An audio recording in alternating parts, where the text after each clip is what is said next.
Well, welcome back to this week's episode of Coffee in the Barn with Morgan and Casey. Yes, it sounds different. Casey's taking the lead. Let's get back now. But Morgan, what have you been up to since we were last physically together in Des Moines, Iowa? Well, last time we were together, Casey and I attended the Elevate Women in Ag conference summit. It was the day before a World Pork, and I would say 50 women or so were at the event. I was only able to attend the social the night before the event. But this was an event that Zinpro put on and sponsored through Kaylee Kepi. I'm gonna butcher. Yes. Kaylee Kepi McDonald. No. McDonald. And she was kind of the spearhead behind this event. And it was not necessarily targeted towards how we can incorporate our lives within agriculture, but more outside of how do we support women within the agriculture allied business space. And so I really enjoyed the night that I was there. We had a speaker from the House of Color. So before we dive into the fun we had, Morgan, at Elevate Women in Ag, I think I wanted to point out something very key about the name. So, Elevate Women in Ag, we attended World Pork Expo. It was geared towards women in the swine industry. And I think they did a very smart job as Zimpro. They said ag, right? Because I'm hoping Zimpro is going to take this out into other species and other events and grow this. This is what I would love to see. And I'd also say what's very interesting of helping Kaylee behind the scenes kind of give her ideas or spur this as part of her coaching program that you heard on previous episodes is what was fun about it was the fact that it was different. A lot of times I hear about some women's and ags events and it goes into a lot more, how do you do this in ag? We talk a lot about being influencers in ag. And you guys have heard me on my soapbox. I don't want to stand up there and have to be driving the tractor or working pigs because it's hard to get videos for that in my job and be, conscious of my customers and respect their privacy and respect their biosecurity and the public perception, right? So it can be very negative if I do stuff like that as a professional for my customers and myself and just being attacked. So we have to be cautious of what we put out in social media. And I've learned a lot. But I thought it was really cool that they did that. And I don't, it's like everybody says you buy a red car, you start seeing red cars everywhere where you didn't think anybody had a red car. And I didn't realize how many different women's programs are out there for women in ag. And I think it's kind of cool that everybody's starting to support that. I did like the difference of this program compared to others. And Morgan, since you could only kind of attend the kickoff and the social events the Monday before, I'll let you kind of give the highlights of the Monday evening event because I think there were some really good takeaways from that evening. Yeah, so I was only able to attend the Monday night social, and we had, drinks, appetizers, got to meet other women within the industry that I think we might have seen in passing, but never really had a common ground to possibly network with. And then we also had the privilege of listening to Crystal Blinn with House of Color talk about, how do we dress for success and how to best put our best authentic self forward. And I really enjoyed that part because I'm not a shopper. I don't like buying clothes. I've always just really not enjoyed it. And for the most part, I have Stitch Fix just buy my outfits or send me a box every couple months. If I do need something specific, I'll, go buy a white t-shirt or whatever, but I don't do a lot of shopping. And just listening to how Crystal talked about how different colors not respond, how different colors complement your skin tone and just kind of reflect your personality really spoke to me, because sometimes, days where you just throw something on and you like think you look cute and everyone's like, "Oh, where'd you get that? Where'd you get this? You're looking great today." And then other days you like wear something else and you don't get You any think you're looking great and no compliments, right? and then like as I think back, I'm like, okay, well that day I was wearing a specific color that must accentuate my personality or just make me look more me, I guess.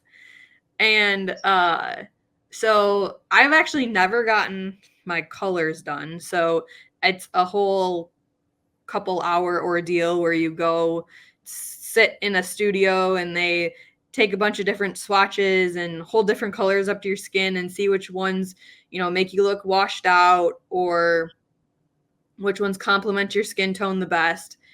And it was really interesting on how once you get your colors done, they're always going to be the same. And then they talk about, if you're someone that gets your hair cut or colored, what colors are best going to fit your personality and your style, as well as, for me, I'm only 5'4", and after graduating college and high school, you have to get your suit for not uniforms.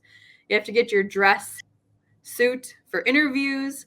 And what length jacket do you wear? Do you wear one that goes over your butt, at your waist, etc.? And Crystal explained that they measure your legs and your torso and your body in different areas and give you suggestions on what actually is the best length pant, jacket, where you should put your belt, just to kind of help accentuate either like your legs or your torso, or help you look the best way that you can.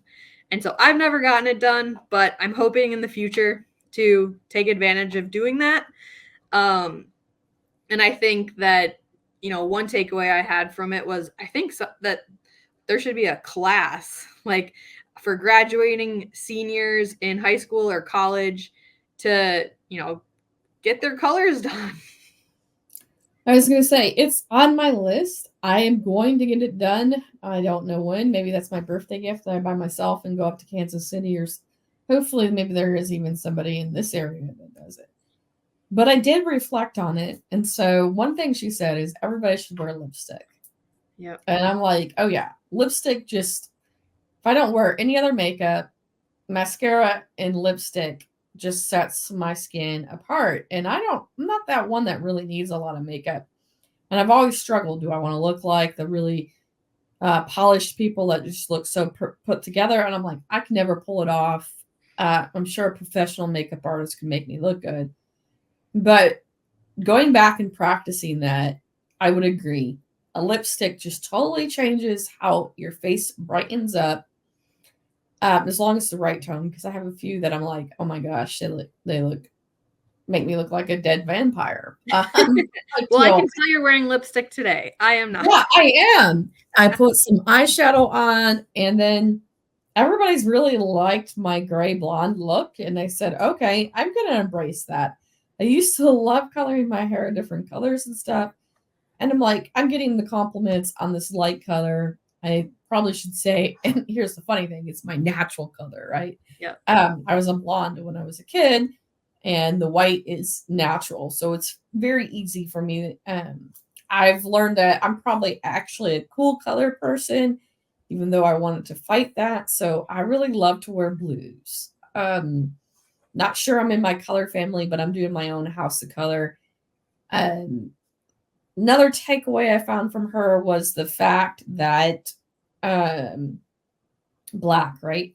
We have to wear black, and everybody's like, "That's all I have in my wardrobe," and I'm like, "Okay, well, get a bright lipstick then, or get a necklace." Like, this is not so bright if you were watching the video, but what can you add to that? In even picking jewelry of tone, and I'm finding, white gold's always been my favorite, or copper versus yellow gold. And I think that probably has to go a lot into color theory, and I didn't realize that.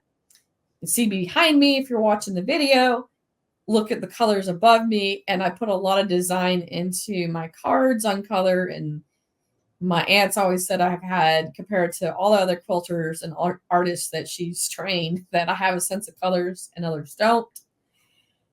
So I really think there's a lot to that. But to focus on yourself and not marketing, like we probably do in our careers, was really fun. The other thing about Crystal that was really cool is I think she knew Kaylee from judging, and she used to be a cattle rancher. Yep.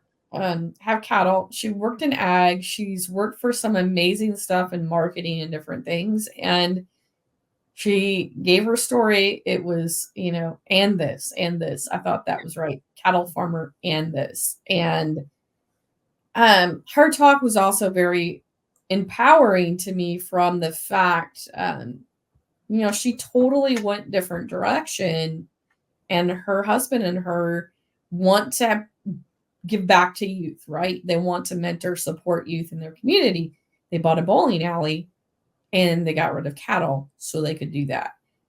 And she's still right in agriculture. She still has actually probably a better ability to tell ag story than anybody to people who aren't in ag. And I loved it, but that gave me courage for, hey, I'm going to wear my girly color clothes and get rid of these stupid polos that I hate, but thought I wanted to blend in with everybody else in ag. I'm going to dress like Casey, not everybody else. So, yes, I had to wear polos, and sorry, Norel, but maybe just once.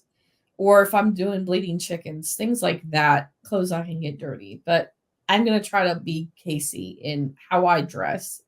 I've been trying to be more feminine, just everyday stuff. And then the other thing is, I was scared to go into a new path. And we talked about cats on the last thing, right? But it's her story gave me courage beyond the color theory and the way to live my life from a fashion perspective. But it's okay that I want to start working with cats and dogs. I can still work with pigs. I can still help pigs, but I shouldn't feel ashamed or feel like I'm walking away. That I'm redefining who I am, maybe a little bit, but also that who I was brings a lot of strength into the new me. And I was really struggling with the direction I wanted to take my business, that it's not just pigs, and thus the whole rebranding to Animistic and all that we're going through. But it gave me the strength to hear her story, to say it's okay to live my story and I don't have to apologize. This is what I want to do. Right. You, Morgan, you may just always want to be a swine nutritionist, and that's cool, but I don't. And I'm living my version of success and my dream. But yes, I'll still hang out with you pig guys, but I can still help. But I want to help more people, and I have to branch out how to do that, right? Animals Yeah. taught me how to love people, and my mission in life is to create and help people go from surviving to thriving. And that includes the pets we love, that includes the training that I'll be doing. And I do owe a lot of that listening to Crystal's story and learning from her that I can still be that swine enthusiast, but I may not always be in swine meetings. I may be in other meetings. But I think talking to pet owners and pet influencers, even about ingredients in dog food's important to suggest that, hey, we're not evil people raising pig or beef or chicken to put in your diets. So I think I'm going to embrace that. And I appreciate that from Crystal. Yeah, I really appreciated how she framed, she's a cattle rancher and this. Or growing up, she was in dance and then came home and did chores. And I really resonated with that messaging because I was in sports, I was in band, I was in multiple different things growing up, and I never really fit into that typical basket of like, the popular group or a band geek, or how, when you're growing up, there's the different classifications of just high school. It's And like this or that. And yeah, she's like, no, it's and this and that. yes, I was never I was never a this or that person. I was this and this and this and this.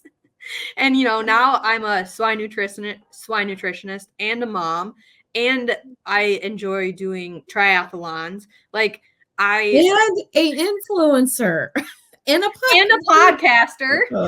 Yeah, I'm like, but I think so many times we get in our head, and I'm saying just recently, right? I'm getting out of my head as well to say, I don't have to be a mom or a professional. Yeah. And may look messy. It may not look balanced. It may not look sexy all the time. Yeah. But it's okay. And being your authentic self in doing everything that you do. This and that and that. Yeah. I'm going to try to do that. Even bleeding chickens, I'm going to have my lipstick on next time. We'll see how that goes. Usually 6 a.m. is like, that's the thing I forget to put on if I have to be out the door by 6. Yeah. But I mean, sometimes when you're just like going through the motions of growing up or whatever phase of your life that you're in, there's a lot of outside influence and people telling you that you can't do this or you can't be that. And I was never someone to kind of just fit the mold. I was very much, I carved my own path, and I still am, in different areas of things that I'm working on. And so just listening to somebody else talk about kind of how they navigated something that and I'm sure everyone else is going through and at different points in their life, just kind of hearing somebody else talk about it and putting a frame of reference to it, and you're like, oh yeah, that's exactly what I'm going through.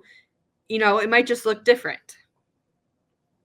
No, I agree. It was really fun. It was a comfortable environment.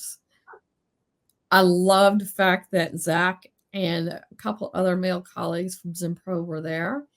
And throughout the program, they had some good questions because they're like, what color looks good on a guy? And I'm like, oh, we got to get these guys to go do their color theory too. I'm like, that was hearing Zach say that was pretty great. I think it was just so important, as I said, this came from ideas of the seminar I did a few years ago now at Midwest Animal Science on women, and how I was impressed with as many men in the room wanting to learn how to support their female employees or colleagues, wives.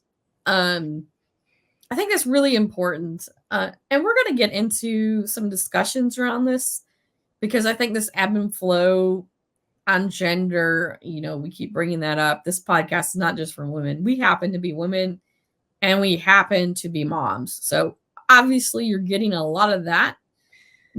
And this is also opportunity for you to learn how to apply it for you if you're not a woman.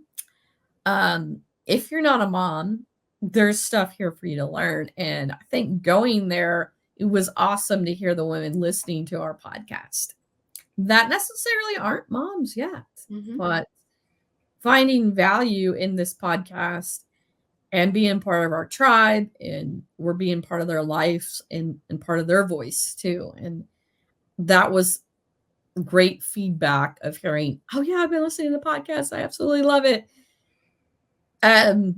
for us as hosts of the Coffee in the Barn and bringing this out, and I know we had a break, but I think that's probably a smart way that we are doing things because we can produce better content than just saying, well, we have to fill the weeks. And the second day that you weren't there, thanks to the Hubbard Alltech internal meetings that you could not just slip away.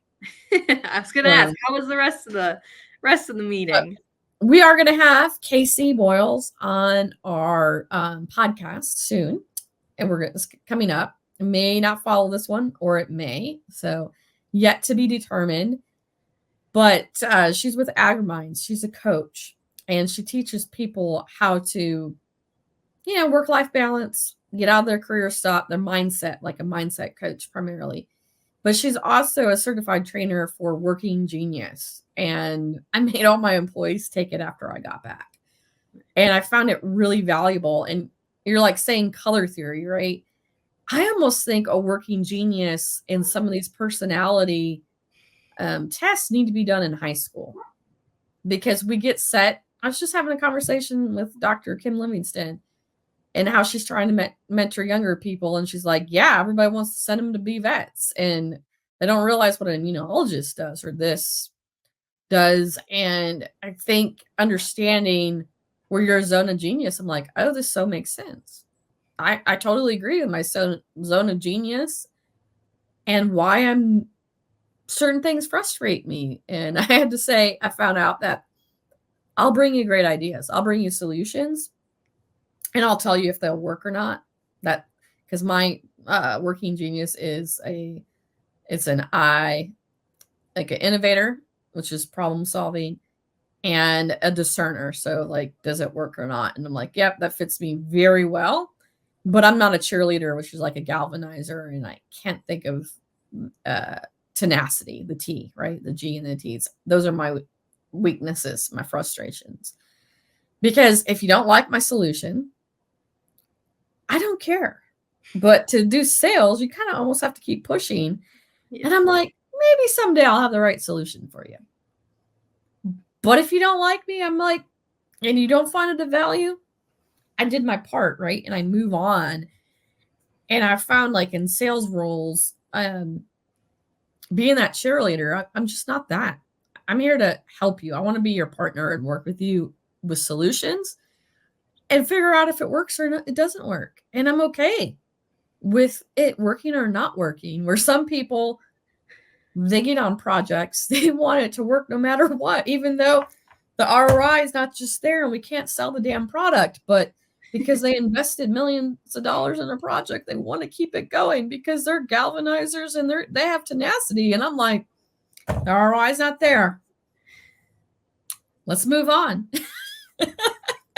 Yeah, we did some personality testing too internally, the saboteurs, and talked about our strengths and weaknesses. Mm-hmm. But just through some conversations with some colleagues over the last couple of weeks with different situations going on, we were sitting in a meeting and one of them called me Mother Hubbard. Growing up, my nickname was Mother Morgan because I always like, I enjoy helping people. And, if someone comes to me with a problem, I'm going to do my best to like figure out a solution or help them in any way that I can. And that's kind of always, I would say that's my mothering instincts, is just like taking care of everyone.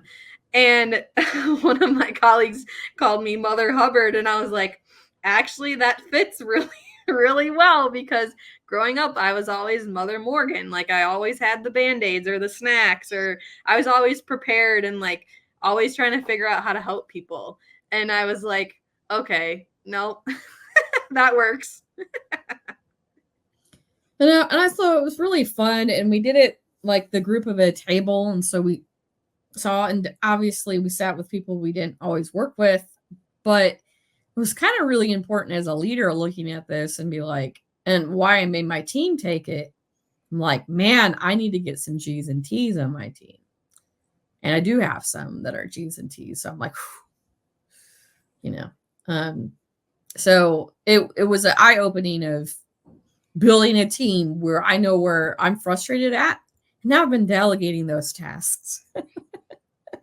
But very interesting. Then to kind of close it out, we had a panel of women leaders. I can't remember everybody who was on the panel, so I'm not going to name all their names, but you would know them if I said their names. And we just talked about work and life and child and having children and balancing stuff. And I just think we need to do it more of getting people up there and not being afraid. And I learned that through my symposium at Midwest Animal Science. And then sitting on this of how influential this is and like investing in yourself, taking the day. And obviously, most of them probably got permission from work to go and they didn't have to take vacation. But, what I took away from the first day and then the second day was hugely valuable.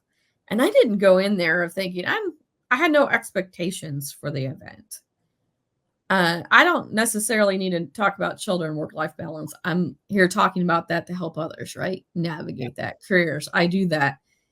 But even at a different point in my life, in my career, I pulled huge values from it. I was shown that I didn't have as much confidence in some things that I thought. And I had to reflect on that to say it's okay to be a swine nutritionist and a pet nutritionist and a poultry nutritionist, even though the world thinks you should just be good at one thing.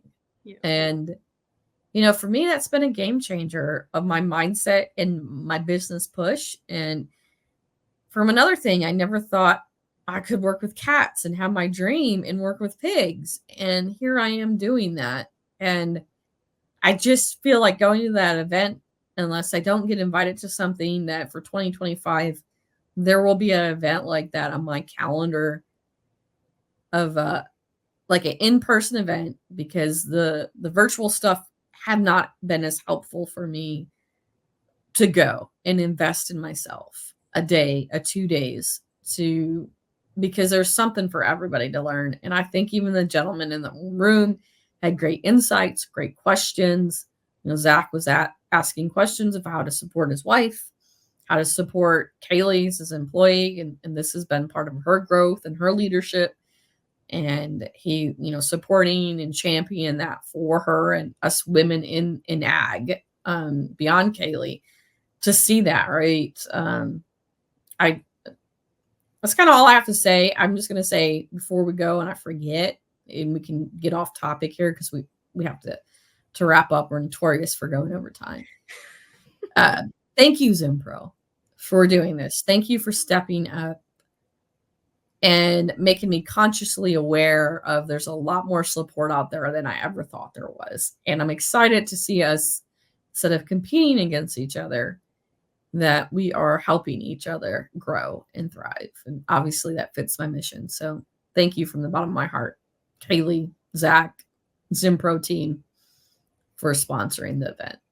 And just helping create that common network of women that, I see them at different conferences, and I see them at different conferences, and I may not have ever talked to them before, but now I know, we have something in common, and, we're all here to support each other. Yeah, and I told Zach after the meeting, I said, my biggest takeaway for you guys is don't let this meeting die. This content can be sent out and used all year. People need to hear it all year. Keep it fresh in people's minds. And that is the way to thank Zimpro for doing that, is obviously not just this podcast, but we're going to probably have Kaylee back on. We're having Casey on. Maybe we'll do a House of Colors thing. Audio, that's probably a little more challenging, but maybe get a video of that.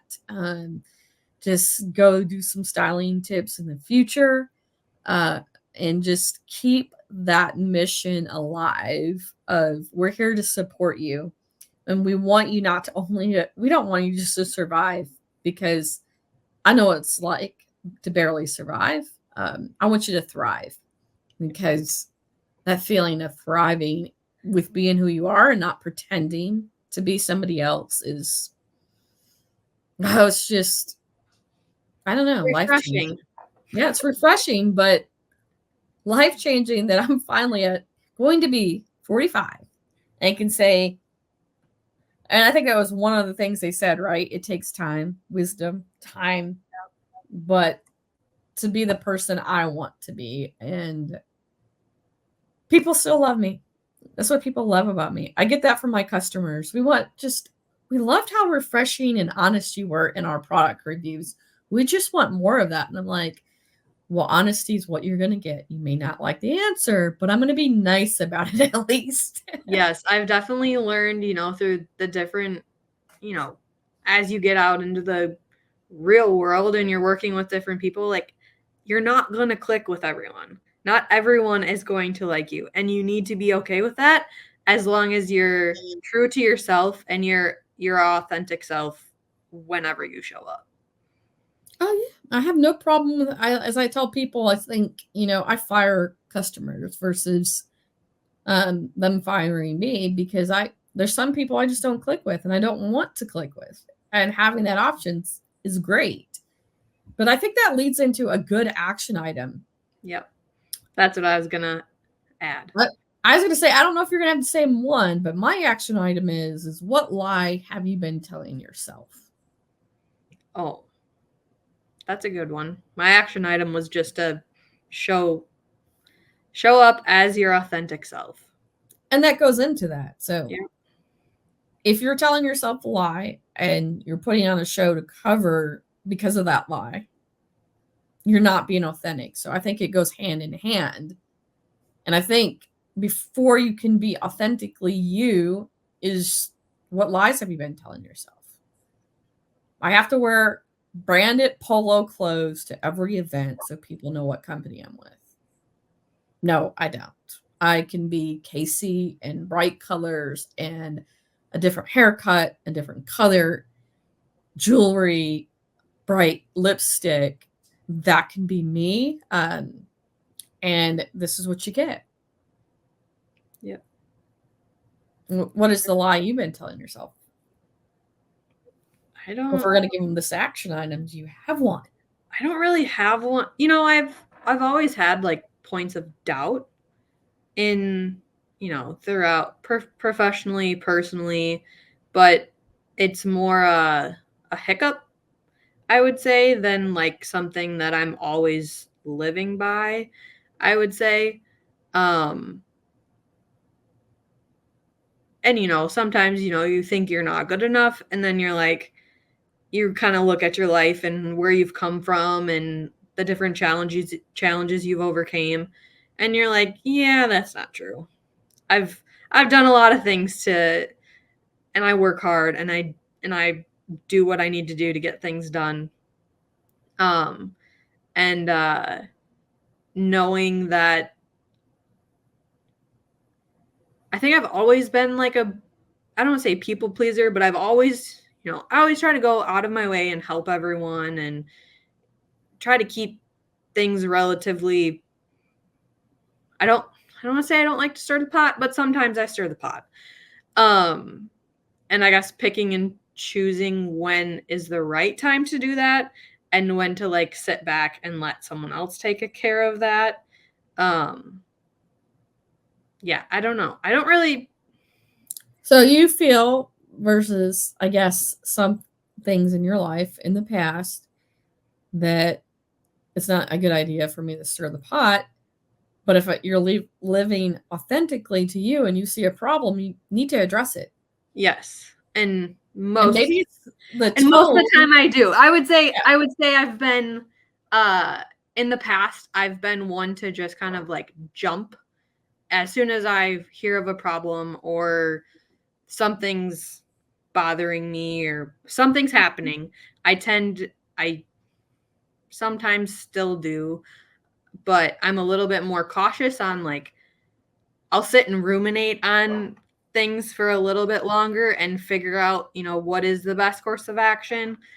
If I am going to stir the pot or cause some sort of I don't want to say friction, but like, I don't want to say call people out, but like, I think it's all how you do it, and that is the biggest thing I struggled yeah, with early in my career was I've always had good intentions, but I was awful on how I delivered those good intentions. yes. I know that I've gotten caught on that before. Uh, personally and professionally, like sometimes just like the way I say things come across not how I wanted them to be said. Oh, yeah, Or we hear you. the person on the receiving end of that took it a completely wrong direction. And then it starts more problems. Um, and I guess recognizing how I approach different things and making sure that if I'm not 100% sure personally on how to do that or one-on-one, I will bring in a team member or someone, or I'll bounce an idea off someone and say, I'm not sure, this is my take on this, what's your take on this? And like if our conclusions are relatively similar, then I'm like, okay, so I'm not in the wrong. I don't want to say not in the wrong, but I'm not feeling the way I am. The way I'm feeling is justified, I should say. So you But can yeah, still be yourself. You're just cautiously of how, like, the timing of it. yeah, I would say at least I've tried to be a little bit more cautious on that. I don't know. That's not really a lie I tell Yeah, myself, but I no, also take your lie you're telling yourself is to trust your gut instincts, and you've realized over time that you need to reevaluate the gut instinct, and I would say the same thing for me. There's nothing wrong with that, but that's a good thing to think about because if you're always reacting and stirring the pot, you know, that causes a lot of friction and drama in your life. But if you're on the total opposite of how your supervisor may tell you to be, because I've been in both situations, that you feel like you're going to be a lie that I shouldn't say anything, and I think you've grown, Morgan. So that is a lie you've been telling yourself or in the past of how to handle this, so I can be authentically me, but yet I don't offend others. And I think you just gave a great example. And this is, ladies and gentlemen, listening. This is what we want the action items to be: is like reflect on this, journal on this. You don't have us to talk about. If you need to go through this exercise like Morgan and I just did, because you need somebody to talk to, let us know. We're yeah, there, right? reach We'll go out. through it with you. But your journal is a good place also to do that. And so these action items are for you to think on things, to grow and to do better. And I think Morgan, like, oh, I haven't been telling myself any lies. I'm just completely honest. I'm like the perfect Morgan. And she brought up some skeletons. So I think that's really good. And Yeah. I did a fun one, but I could bring up some very hard skeletons as well, Morgan, on lies I've been telling yourself. That sounds like a series of episodes to Well, cover on the yeah, real PQ. lies, Or lies, not. Sorry, lies. cut that. Not the real Well, PQ. Coffee in the barn. I'm getting confused no, for and the city. yeah, and I think I'm I've always worn my emotions on my sleeve. Like I don't hide much. I show up as my authentic self 99% of the time. And it's sometimes, and I think kind of going back to I think sometimes when you have people from the outside that might not necessarily know you and they say something about you and it makes you kind of question, or like you start believing what they said. I would classify that as, I guess, a lie that I might have believed for a very short period of time. And that's, part of the phases of life and growing up. And, you know, someone makes a comment about something and then you kind of start believing it. And after like a couple days, you're like, but then just like the more you think about it, you're like, that's not true at all. Like, how does that make any sense? And you're just, and it just kind of goes back to not everyone's going to like you, and everyone's going to have their own opinions about how they think you should be. And like, it's just the way that human people are. Yeah, and I think that is the takeaway from the Zimpro event and our action items and the whole purpose of Coffee in the Barn and why Zimpro, we're not going to let this die because we want people to realize it's okay, not everybody likes me in life. And so we're going to dive more into that, Morgan, because I think we're uncovering something here. And I'm not a therapist, but I think that's a good topic to talk about for future episodes of what's our skeletons and what's holding us back or irritates us. So I think those are some fun stuff coming up. Thanks again, Zimpro. What a lovely conversation. And until next week, everybody. See you later. Yeah, keep fueled with your coffee.